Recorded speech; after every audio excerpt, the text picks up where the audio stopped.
Hi friends, Suzanne here. Welcome to another paper pumpkin alternative video on my YouTube channel and blog. If you're new to my channel, I want to say hi. This video will share 5 alternative projects to stretch your paper pumpkin supplies. If you don't know what paper pumpkin is, click the link in the description box below and check it out. I always show what's in the box before I ignore all the instructions and create my own masterpieces.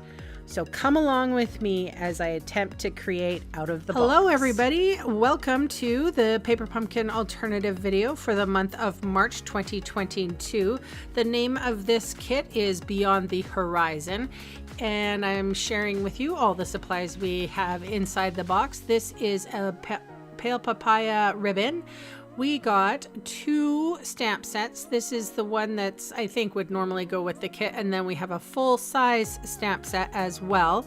I believe they've done this for the last couple of years. March happens to be Paper Pumpkin's birthday, I believe, but so yeah, they're sharing a little thank you note and saying why they are sending us 2 stamp sets, and on the back side is just talking about next month's kit.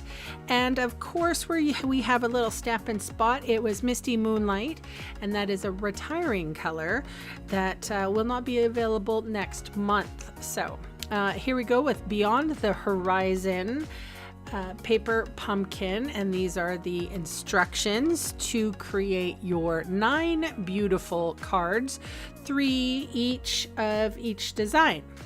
And then here's some alternatives.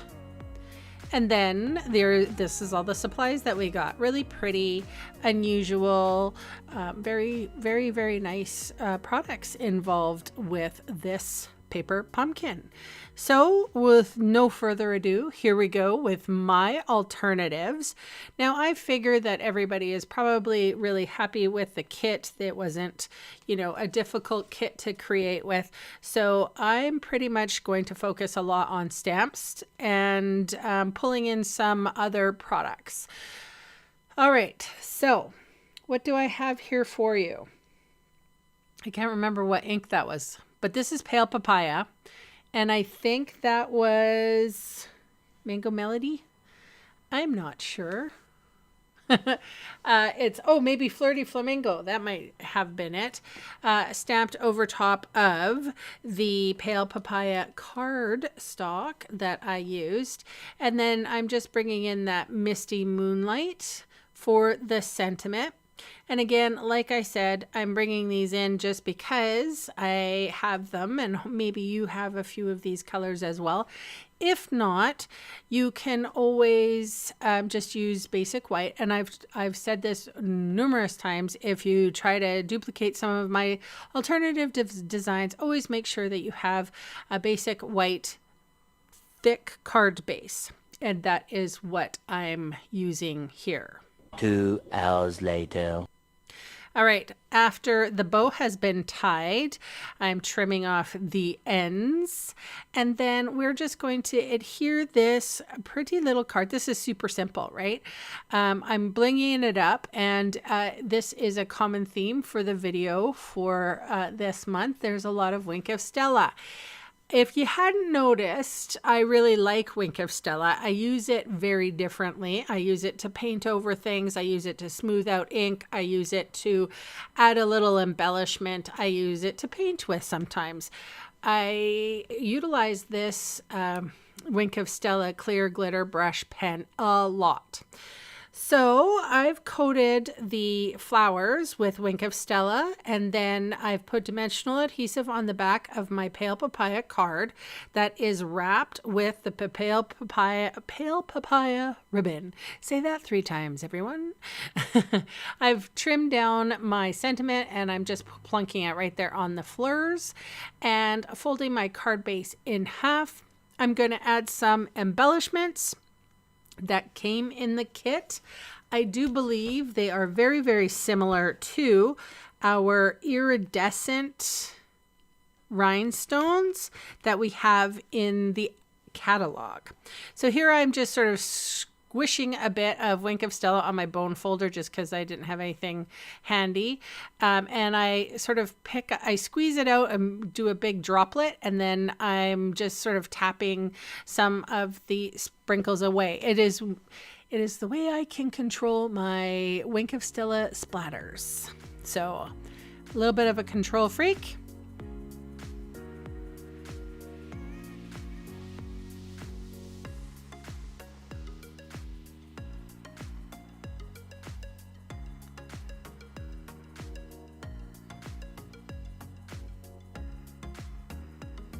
All right, here we go with alternative card number 2. I have 2 ink pads out there. I have Bumblebee and Old Olive. And I have this little strip of basic white. I'm bringing in my piercing mat because I wanted to get a good impression on these photopolymer stamps. The piercing mat is now my cushion or stamping mat, and it is really nice. It does give some pushback, some cushion, and I'm able to stamp these leaves in Old Olive with there's no skipping. It's not hard on hard. It gives me full contact from the stamp to the paper. All right, so now I am fussy cutting this. And in case you're wondering why I bother fussy cutting, it's because there's no die cuts that come with the Paper Pumpkin kit. So if you want something to look die cut, you will have to cut it. And this is the way we used to do it back before there were die cutting machines. But I shouldn't include myself in that because I've only been stamping since 2014. So maybe a little earlier than that. I haven't really been, there was always a die cutting machine, I should say. So here I am with my Excalibur sword letter opener, and I have ripped apart a envelope again, and I'm famous for that, just so you know. And I'm cutting this card base out. Let's see, I think I cut it down to, that was the envelope I cut down 4 by 5 1/4, I believe. And then I was actually going to use the back side of that, but then I saw this chevron pattern. Is it a chevron pattern? I don't know. It's a ticked pattern, and I kind of wanted to go with that instead of the cloud paint splattered envelopes. So that's what I did. And I put dimensional adhesive behind my fussy cut sentiment that says celebrate, and it has leaves growing off of it now. And then, don't forget, I had to put bling on. I don't know what it is about me right now, but there cannot be enough shiny, sparkly things. Maybe I'm missing the sparkly stuff that happens during the holidays. I'm not sure. I know that usually we have a tendency to go towards brighter colors in the spring and summer, but for whatever reason, I'm moving forward with my bling.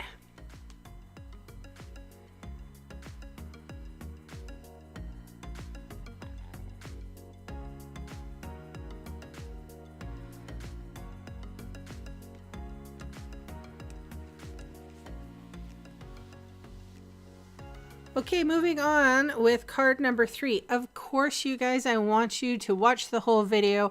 I want you to vote on 1, 2, 3, 4, or 5, whichever one's your favorite.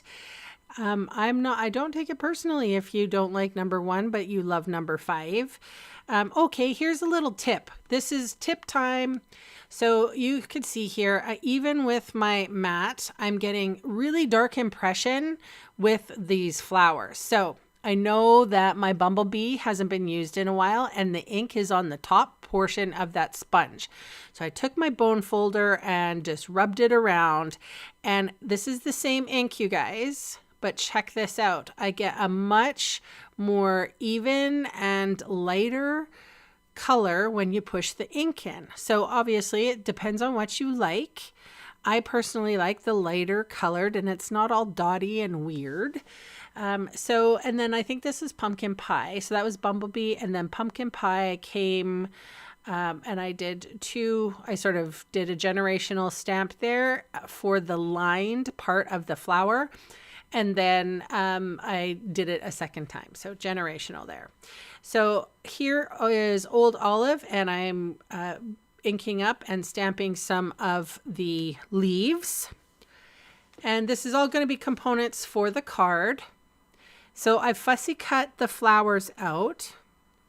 And I am skipping over this so that you don't get bored watching me.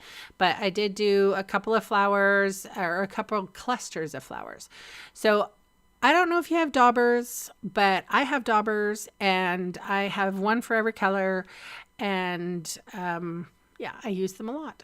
I use them because I enjoy putting on soft colors on a stamp like this, inking up the stamp, and getting 2-tone, 3-tone, 4 tones of color on my stamp. And I only have to stamp once. Now, yes, there's other ways of doing this. You could use your Stamparatus and only ink up, a little portion of it. But I find that this is simple and easy, and everybody can do it. So the daubers come, I think, in a pack of 5 or 6. I'm not sure. And yeah, you can use them, like all blues or all greens or whatever. You don't have to get as many as I do. I have full set syndrome. I don't know if you guys do or not, where I need to have the full set of everything.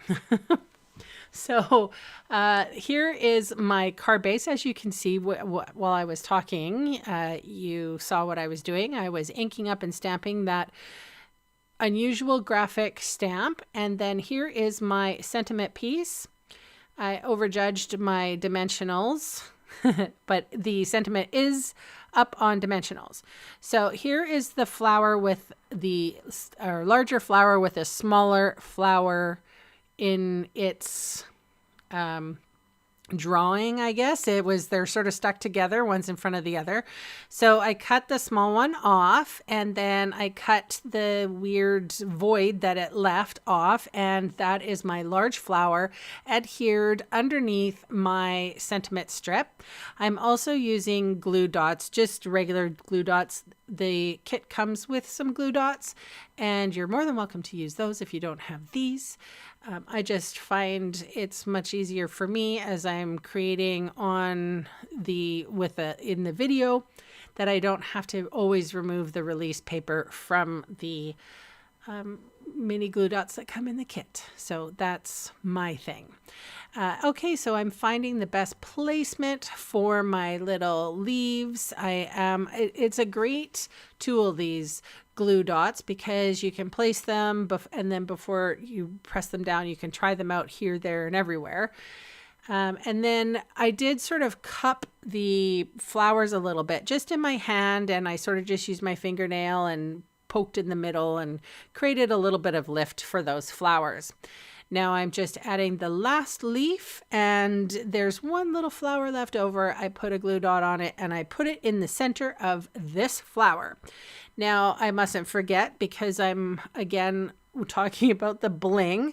So every flower center got some bling, and then I even added a little bit more in some of the white space voids. That is one of the hardest things to leave. I know we like to cover our cards completely, and sometimes white space bothers us. But I always know when to put that, not to put the last one down, to let it go. Know when to not over embellish your cards. So that's card number, what are we at now? 3.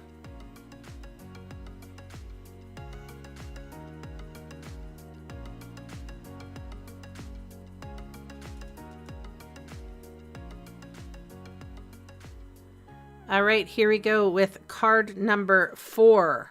I also want you folks to know that I will put a list in the description box below in case you want to sign up with Paper Pumpkin with me.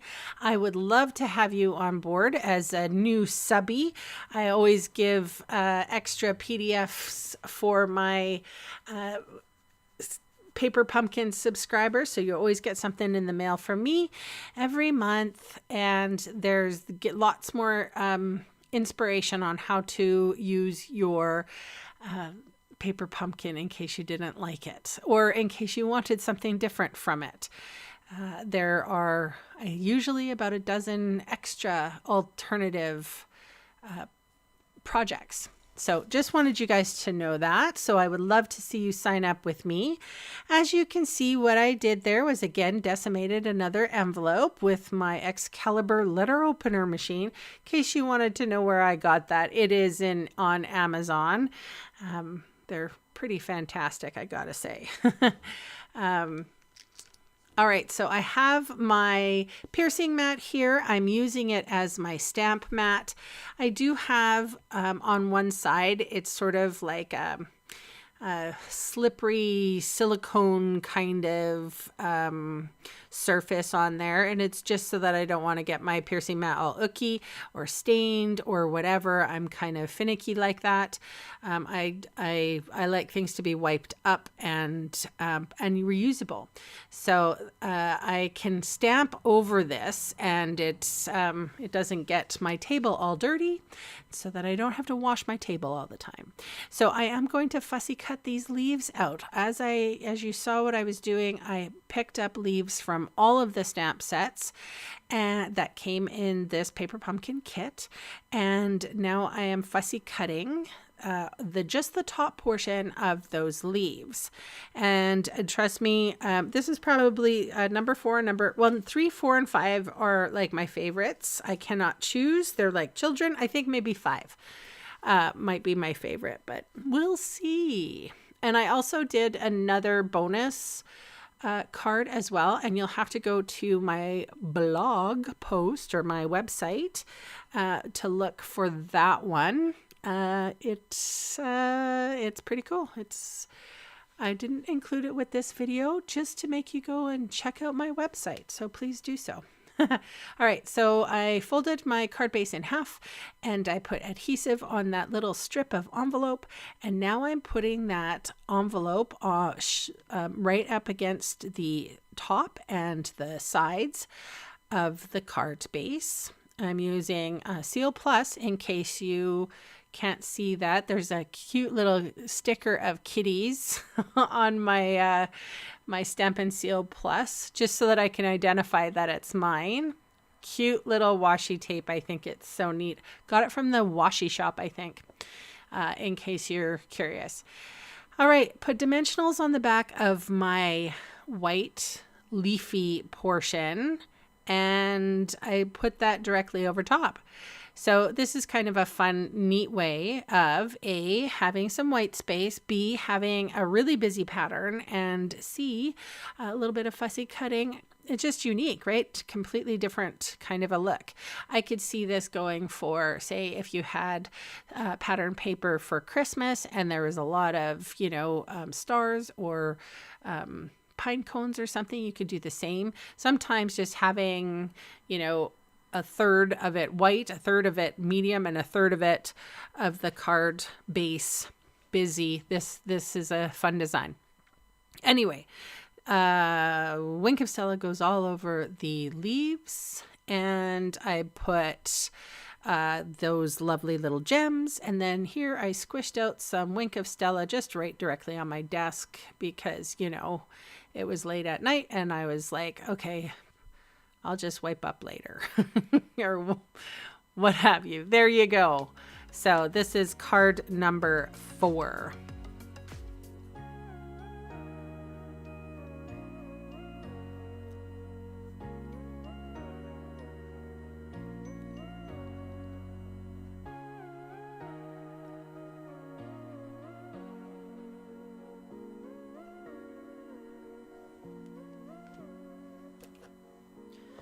Okie dokie, here we go with the favorite child, card number 5. I have some rectangular stitch dies here. I'm sticking with the ink Misty Moonlight. I have my card from the kit, and I measured about 1/4 inch from the scored fold, And then I am cutting down by probably about 1/8 of an inch on either side of the card base. And if I was to do this again, I probably would have only scored 1/8 of an inch from that middle crease. Anyway, moving on, I took 1/4 of a piece off of the end of the card. And so, yes, I am folding it on the inside. So this is making, I'm going to make a shaker card, but self-enclosed almost. So I have my rectangular stitch dies here, and I did put a little washi tape and just ran it through my cut and emboss machine off screen, just because it's a lot easier for me not to bring that big machine up.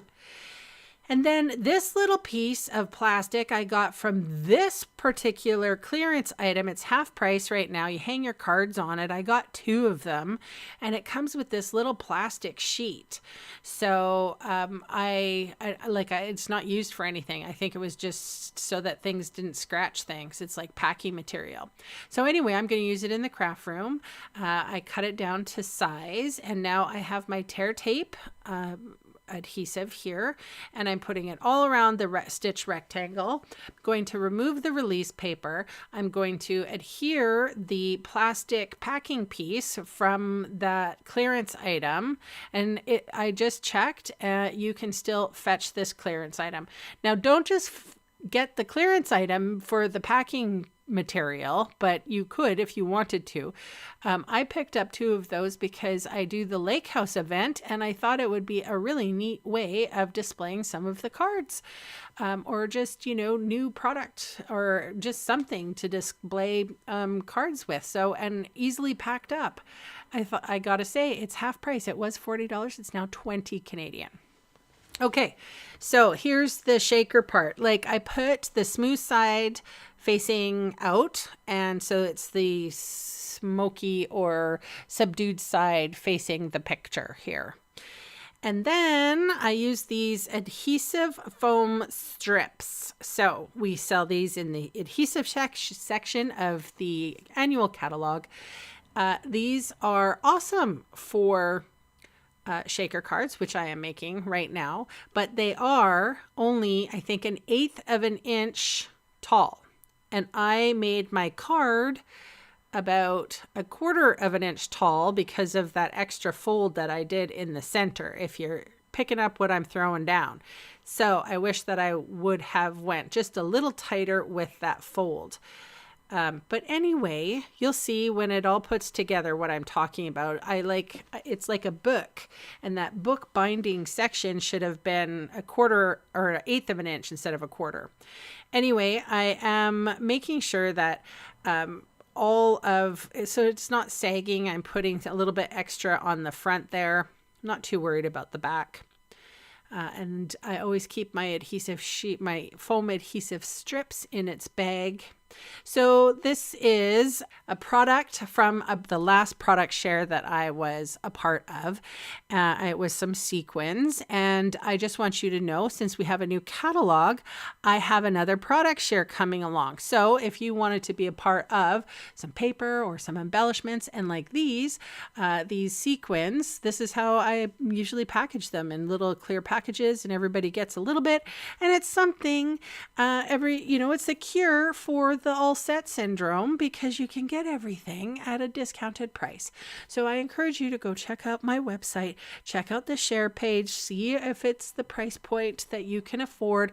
And I would love for you to be a part of my paper share. Of course, I can only sell to Canadians, so I sure do hope that a few Canadians are out there watching, and it's not all Americans, even though I love you guys for watching. Thank you, everybody who watches. All right, so I'm putting some wet adhesive on, just because I want this particular shaker card to stick really, really well. It also gives me a little bit of wiggle room. And doesn't that look beautiful? I thought that it gave such a unique, different look to some of these cards. I haven't seen anything like it before. this lovely, if you have vellum, you could use vellum as well to give this sort of bouquet look for the cards that were sort of very similar to On the Horizon patterned paper. So here I am stamping with Misty Moonlight and just trimming down the sentiment piece. I did put that on dimensionals, and I am putting this kind of bottom third of the card. Anyway, that is my cards for today. Thank you so much for watching and being around and hanging out and being pleasant and kind, and thanks for all the thumbs upping and all of that. And I shall see you in the next video. Bye for now.